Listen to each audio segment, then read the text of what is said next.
ಆತ್ಮೀಯ ಕಾರ್ಯಕರ್ತ ಬಂಧುಗಳೇ, ಭಾರತೀಯ ಜನತಾ ಪಾರ್ಟಿ ಮತ್ತು ಜೆಡಿಎಸ್ ಪಕ್ಷಕ್ಕೆ ಒಗ್ಗಟ್ಟಾಗಿ ಹೋಗ್ತಾ ಇದ್ದೇವೆ.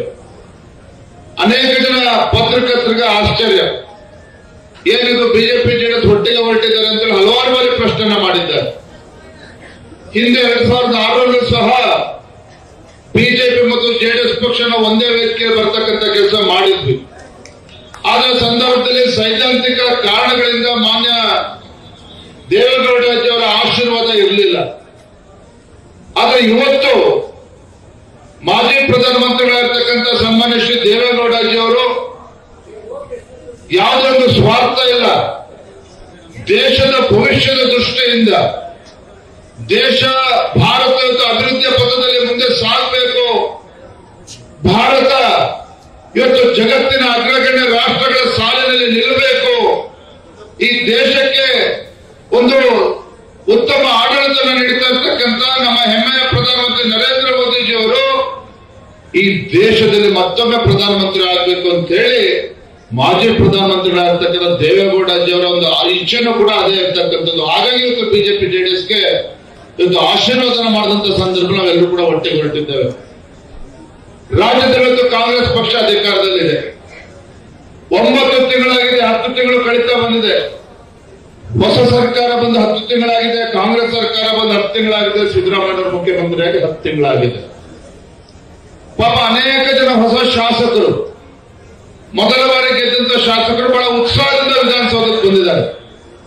ನಾನು ಕೂಡ ಮೊದಲ ಬಾರಿಗೆ ಗೆದ್ದಿರ್ತಕ್ಕಂಥ ಶಾಸಕ. ಮೊದಲ ಬಾರಿ ಗೆದ್ದಿರ್ತಕ್ಕಂಥ ಅನೇಕ ಶಾಸಕರು ಇವತ್ತು ಜನರನ್ನು ಆಶೀರ್ವಾದ ಮಾಡಿ ಶಾಸಕರನ್ನಾಗಿ ಆಯ್ಕೆ ಮಾಡಿ ನಮ್ಮನ್ನ ನಮ್ಮ ಕ್ಷೇತ್ರದ ಅಭಿವೃದ್ಧಿ ಮಾಡ್ತಾರೆ, ನಮ್ಮ ಕ್ಷೇತ್ರಗಳಲ್ಲಿ ರಸ್ತೆ ಕಾಮಗಾರಿಗಳು ಆಗ್ತದೆ, ಆಸ್ಪತ್ರೆಗಳು ಬರ್ತದೆ, ಶಾಲಾ ಕೊಠಡಿಗಳು ಕಟ್ಟಿಸ್ತಾರೆ ಅಂತೇಳಿ ಜನರು ಆಶೀರ್ವಾದ ಮಾಡಿ ಕಳಿಸಿದ್ದಾರೆ.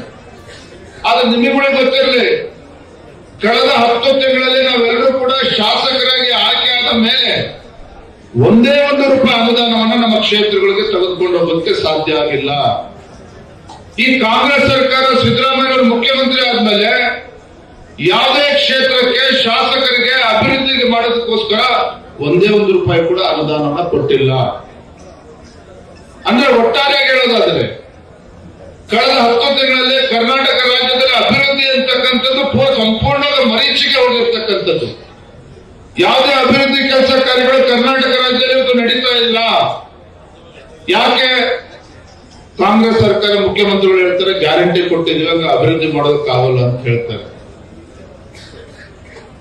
ಅಭಿವೃದ್ಧಿ ಮಾಡೋದಕ್ಕೆ ₹1 ಕೂಡ ಹಣ ಇಲ್ಲ. ಇವತ್ತು ಎಲ್ಲಿ ಮಟ್ಟಕ್ಕೆ ಬಂದಿದೆ ಅನ್ನೋ ಸರ್ಕಾರ ಇವತ್ತು ಇನ್ನು 2-3 ತಿಂಗಳು ಇದೇ ಪರಿಸ್ಥಿತಿ ಮುಂದುವರೆದ್ರೆ ಸರ್ಕಾರಿ ನೌಕರರಿಗೆ ಸಂಬಳ ಪಡೆದಕ್ಕೂ ಕೂಡ ಖಜಾನೆಯಲ್ಲಿ ಹಣ ಇಲ್ಲ ಅಂತ ಒಂದು ದರಿದ್ರ ಪರಿಸ್ಥಿತಿಗೆ ಈ ಕಾಂಗ್ರೆಸ್ ಸರ್ಕಾರ ತೆಗೆದುಕೊಂಡು ಹೋಗ್ತಾ ಇದ್ದಾರೆ. ಬಹಳ ವಿಚಿತ್ರ ನೋಡಿ, ಒಂದು ಕಡೆ ಬಡವರ ಮನೆಗಳಿಗೆ ಉಚಿತ ವಿದ್ಯುತ್ ಅಂತ ಹೇಳ್ತಾರೆ, ಮನೆಗಳಿಗೆ ಉಚಿತ ವಿದ್ಯುತ್ ಅಂತ ಹೇಳ್ತಾರೆ. ಇವತ್ತು ಮತ್ತೊಂದು ಕಡೆ ವ್ಯಾಪಾರಸ್ಥರಿದ್ದಾರೆ. ವ್ಯಾಪಾರಸ್ಥರು ಶ್ರೀಮಂತರಲ್ಲ, ಸಣ್ಣ ಪುಟ್ಟ ವ್ಯಾಪಾರ ಮಾಡ್ತಕ್ಕಂಥವ್ರು, ದೊಡ್ಡ ವ್ಯಾಪಾರಿಗಳು. ಇವತ್ತೇನು ಕರೆಂಟ್ ಬಿಲ್ ಕಾಂಗ್ರೆಸ್ ಸರ್ಕಾರ ಬರೋಕೆ ಮುಂಚೆ 5,000, 6,000 ರೂಪಾಯಿ ಕಟ್ತಾ ಇದ್ರು, ಇವತ್ತು 10,000 ರೂಪಾಯಿ, 12,000 ರೂಪಾಯಿ, 15,000 ರೂಪಾಯಿ ವಿದ್ಯುತ್ ದರ ಬಿಲ್ ಬರ್ತಾ ಇರ್ತಕ್ಕಂಥದ್ದು.